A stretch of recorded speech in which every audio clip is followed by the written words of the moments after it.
Student, कैसे हैं आप लोग। मैं आकाश सोटिया फिजिक्स की ऑनलाइन क्लास में आप सभी का फिर से स्वागत करता हूं।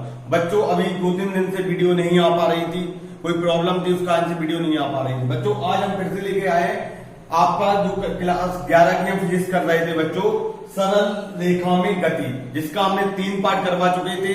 पहला पार्ट, दूसरा पार्ट, तीसरा पार्ट। प्ले लिस्ट में अगर आप उन पार्टों को देख सकते हैं जिन बच्चों ने अभी उन पार्टों को देखा नहीं है। बच्चों, जैसा कि हमने बताया था, सरल रेखीय गति के विराम अवस्था के बारे में, गति अवस्था के बारे में, उसमें निर्देशांक के एक बिंदुीय, दो बिंदुीय, त्रिबिंदुीय, घूर्णन गति के बारे में, सरल रेखीय गति के बारे में, पेंडुलम वाली गति के बारे में, डोलनी गति के बारे में। इस प्रकार हमने आपको इससे पहले वाले पार्ट में इन चीजों के बारे में डिस्क्राइब किया था और हमने बताया था। इसके बाद हम नया पार्ट लेकर आए हैं। 1-2 दिन लेट हो गए, कोई बात नहीं, अब रेगुलर वीडियो आपको मिलती रहेंगी। तो आप देखते हैं सरल रेखीय गति, चैप्टर का नाम भी है सरल रेखा में गति, motion in the straight line, और हम देख रहे हैं सरल रेखीय गति। सरल रेखीय गति कहलाती क्या है? सरल रेखीय गति कहलाती है जब कोई एक सीधी रेखा में गति करती है। क्या कहलाती है बच्चों? जब कोई एक रेखा या कोई वस्तु या एक कोई कण, इसको आप वस्तु भी बोल सकते या कण भी बोल सकते, जो एक सीधी रेखा में गति करते हैं, एक सीधी रेखा में गति करते हैं, वो कहलाती है। बच्चों, अब आप देख रहे होंगे वस्तु या कण की गति कहलाती है, उसका स्थिति का मापन, इसका समय का मापन, इस बारे में इन चीजों को डिस्कस करते रहते हैं। अब देखेंगे बच्चों, सरल रेखा की गति में 3 बिंदु बहुत ही इंपॉर्टेंट होते हैं। 3 बिंदु, उन पर ही सरल रेखा गति या कोई प्रकार की गति होती है। सबसे पहला मूल बिंदु, मिड पॉइंट, जहां से हम इसके बारे में जानकारी प्राप्त करते हैं। उसके बाद दूसरा दिशा, तीसरा मात्रा। ये 3 बिंदु हैं, इन पर ही पूरी सरल रेखा की गति पर आधारित होगी और इनके बिना सरल रेखा गति का कोई उचित नहीं है। अब आप बच्चों देख रहे होंगे, हमने 2 चीजें लिखी, स्थिति का मापन और समय का मापन। अब इनकी तीन स्थितियों को इन दोनों पर डिफाइन करेंगे। एक तो पहले स्थिति का मापन, उसके बाद हम देखेंगे समय का मापन। तो सबसे पहले हम देखेंगे, हमने आपको जो बता दिया कि 3 दिनों, लेकिन ये तीनों इन दोनों स्थितियों पर अप्लाई करेंगे। सबसे पहले देखेंगे हम स्थिति का मापन। स्थिति का मापन, स्थिति का मापन। बच्चों, बहुत से बच्चों बोल रहे थे कि हमें सर पीडीएफ नोट्स प्रोवाइड करा दीजिए। बहुत ही जल्द जैसे ये चैप्टर कंप्लीट होगा, हम आपके लिए इसकी पीडीएफ ला देंगे और जो अपने टेलीग्राम ग्रुप में भेज देंगे और आप उससे उसको सेव कर लेंगे और उससे पढ़ लेंगे एक बार फिर से। लेकिन ये चैप्टर खत्म होने के बाद हम पीडीएफ देंगे आप लोगों के लिए टेलीग्राम चैनल पर। जब तक आप लोगों को नहीं देगी, इनके रफली नोट्स बनाइए और इनको डेली बेसिस पे तैयार करते रहिए। 27 तारीख को आपका हाई स्कूल का रिजल्ट आ रहा है, उसके बाद और लगातार तरीके से और ज्यादा हम सोचेंगे कि एक दिन में 2 वीडियो भी आप लोगों के लिए प्रोवाइड करा दिया जाए। उसके लिए बस ये है सर, आप लोग लगातार अच्छे से वीडियो देखते रहिए और समझते रहिए। अब हम बात कर रहे थे स्थिति मापन की। स्थिति मापन में सबसे पहली चीज आती है मूल बिंदु। नंबर 1, मूल बिंदु। अब मूल बिंदु के लिए हम एक स्ट्रेट लाइन खींचेंगे। स्ट्रेट लाइन हमने जब खींची यहां पर, तो ये आ गया यहाँ का मूल बिंदु। स्ट्रेट लाइन खींचेंगे तो ये आपका आ जाएगा मूल बिंदु और ये आपका कहलाएगा 0। अब इसके आप स्तर पर खड़े होंगे, स्तर पर इसके लेफ्ट हैंड साइड, मेरे लेफ्ट हैंड साइड में आपको यहां पर लिखेंगे, तो यहां पर लिखेंगे आप -1, -2, -3, और राइट हैंड साइड में लिखेंगे +1। इसको आप पॉइंट भी दे सकते हैं इस प्रकार से।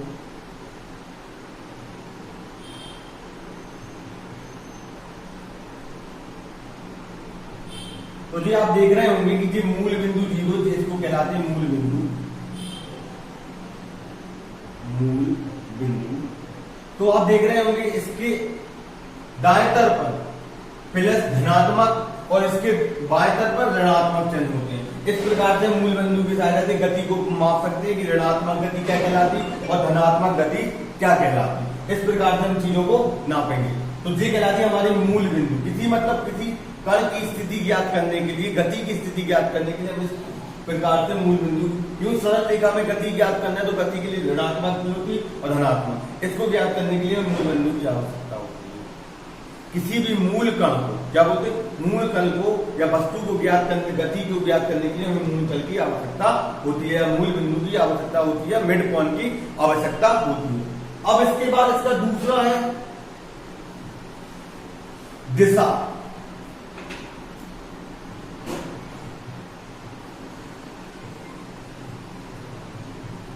दिशा में आपने दिशा को देखेंगे आप इस प्रकार, एक्स अक्ष, वाई अक्ष,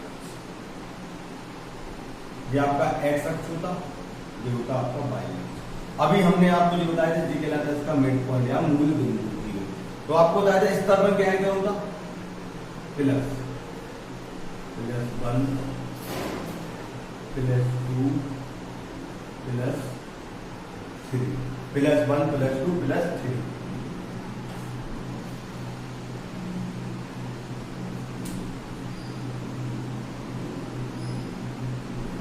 और इस तरफ क्या होता, माइनस, ये क्या होगा, -1 -2 -3।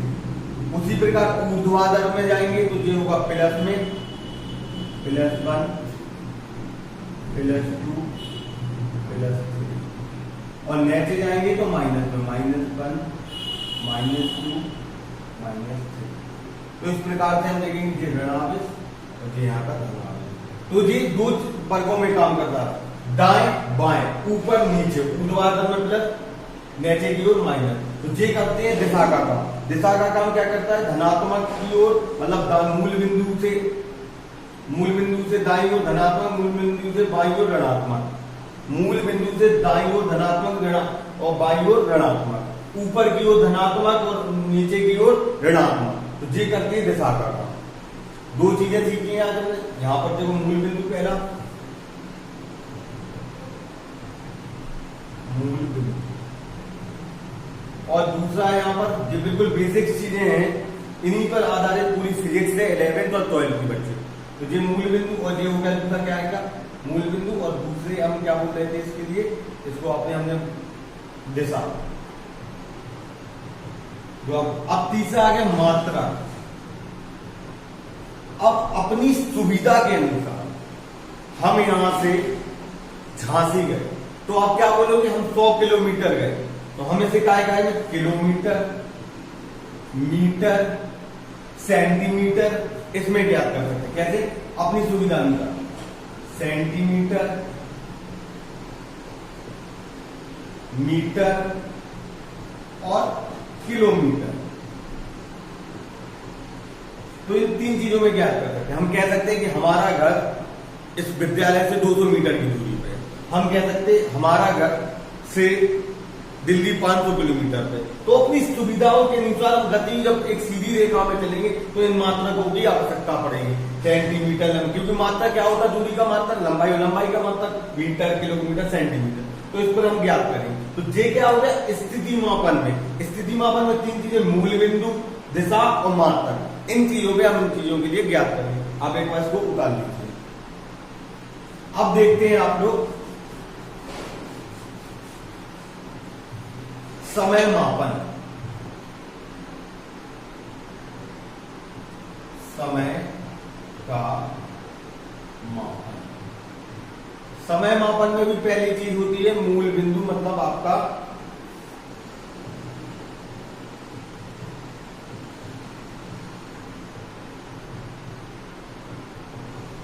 दिशा और मात्रा। मूल बिंदु, दिशा और मात्रा। अब आप देख रहे होंगे मूल बिंदु। मूल बिंदु का मतलब जहां से कोई चीजें स्टार्ट करेंगे। अब जब जहां से हम कोई चीजें स्टार्ट करेंगे यहां से, तो यहां समय क्या होगा, जब तक हमने कोई गति नहीं करी तो वो समय क्या कहलाएगा, t बराबर 0 या 0। क्यों कहलाएगा, क्योंकि जहां पर हम खड़े हुए हैं उसके आगे हमें गति करना है, और जब हम मूल बिंदु यहां से स्टार्टिंग पॉइंट है वहां से जब तक हम गति करेंगे और जब तक हम नहीं करेंगे तो समय क्या कहलाएगा, t। उसके बाद आता है दिशा। दिशा का कोई महत्व नहीं होता, कोई महत्व नहीं। समय के मापन में दिशा का कोई महत्व नहीं होता। क्या नहीं होता? दिशा का कोई महत्व नहीं होता। पहला क्या, मूल बिंदु जो है t बराबर 0 होता। उसके बाद दिशा का कोई महत्व नहीं होता। उसके बाद आप देखेंगे मात्रक। मात्रक क्या होता? सेकेंड, घंटा, मिनट, इस प्रकार से हम इनके मात्रक भी ज्ञात कर सकते हैं। तो ये तो छोटा सा था, स्थिति मापन, समय मापन, इन दोनों टॉपिक के बारे में बहुत ही इंपॉर्टेंट था। इसके आगे गति में जब एक सरल रेखीय गति में अध्ययन करेंगे तो इसकी जरूरत पड़ती है हमारी, गूगल स्थिति मापन और समय मापन। अब आप देख रहे होंगे, एक हमने जो हेडिंग लिखी थी सरल रेखीय गति, तो इसका निर्देशांक होता मतलब कोई बिंदु हो गई x और हमारा समय हो गया t, तो हम लिखेंगे उसके फलन के रूप में x बराबर ft, जहां पर समय क्या है? फलन। f बराबर जी कहलाता गणितीय रूप में लिखेंगे। इसके लिए जब हम गणितीय रूप में लिखेंगे तो x बराबर ft या फलन f, इस प्रकार से लिखेंगे ft। तो जी कहलाता समय, जो समय है वो t क्या है? t समय फलन है। क्या है बच्चों? फलन है। इसके बाद एक छोटा सा टॉपिक और लेते हैं हम, तो उसके बाद हम ज्ञात करेंगे। ठीक है, एक छोटा सा टॉपिक है जो कक्षा 9 में आप लोगों ने पढ़ा होगा बच्चों। एक बार फिर से हम इसको रिकॉल करा देते हैं। सदिश राशि और अदिश राशि क्या कहलाती है? सबसे पहले देखेंगे सदिश राशि। सदिश के बारे में देख ले, अदिश के बारे में देख ले, अदिश के बारे में देख लेते हैं। अदिश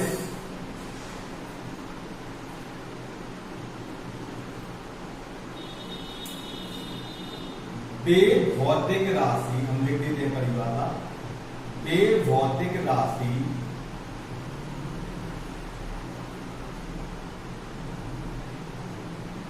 जिन्हें व्यक्त करने के लिए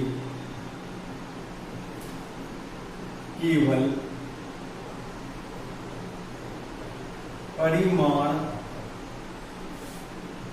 की आवश्यकता होती है, दिशा की नहीं,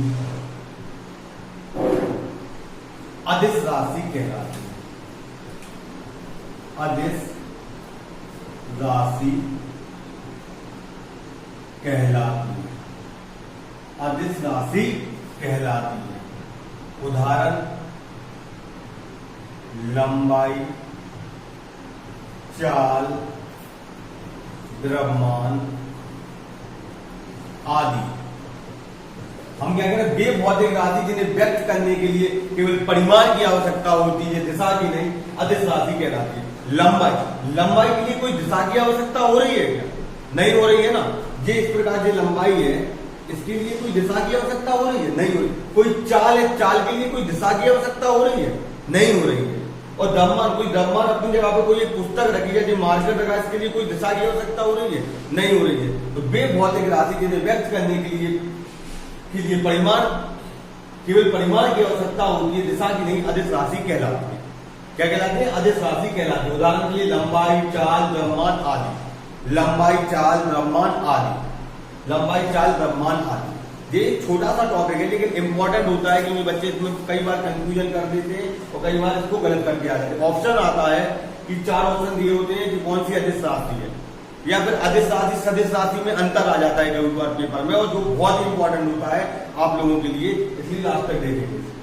अब देखते हैं सदिश राशि।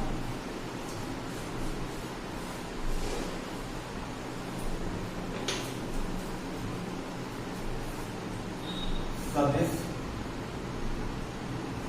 राशि